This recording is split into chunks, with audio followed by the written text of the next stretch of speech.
Welcome to food lab. இன்னைக்கு நம்ம அடையும் ப்ரானும் வச்சு சுத்ரியான் எப்படி செய்யறதுன்னு பார்க்கலாம். இதுல ப்ரானுக்கு பதிலாக சிக்கன் கூட யூஸ் பண்ணி செய்யலாம். நம்ம இன்னைக்கு ப்ரான் போட்டு எப்படி செய்யறதுன்னு பார்க்கலாம்.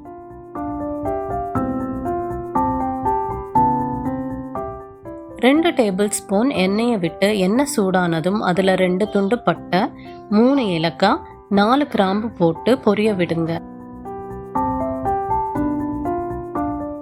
பொரிஞ்சதும் 2 பச்சை மிளகாய், மெலிசா வெட்டின 2 பெரிய வெங்காயம் போட்டு நல்லா வதக்கிக்கலாம்.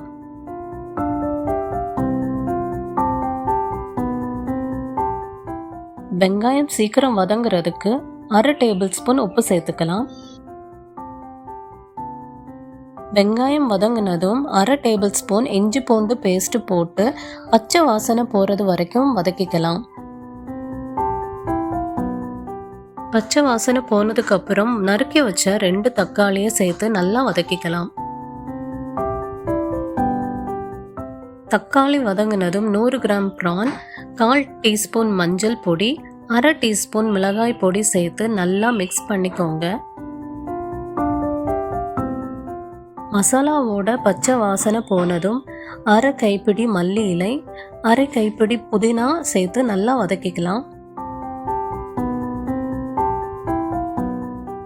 1/2 கப் துருவின தேங்காயை பிழிஞ்சி முதல் பால் தனியாக வச்சுக்கோங்க. அதை கடைசியாக சேர்த்துக்கலாம். இப்போ 2ஆம் பால் 2 கப்பும் 2 கப்பு தண்ணியும் சேர்த்து கொதிக்க விடலாம். கொதிச்சதும் உப்பு செக் பண்ணிக்கோங்க. உப்பு கொஞ்சம் தூக்கலாக இருக்கட்டும், அப்போதான் அடை சேர்க்கும் போது சரியாக இருக்கும். இப்போ நம்ம 200 கிராம் அடை சேர்த்துக்கலாம். அடை உடையாமல் கிண்டிக்கோங்க.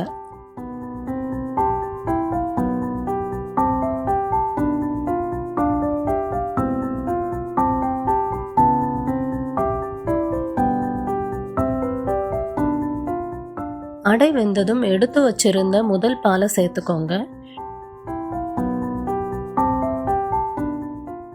ஒரு கொதி வந்ததும் ஸ்டவ்வை ஆஃப் பண்ணி மூடி போட்டு 5 நிமிஷம் அப்படியே விட்டுறலாம்.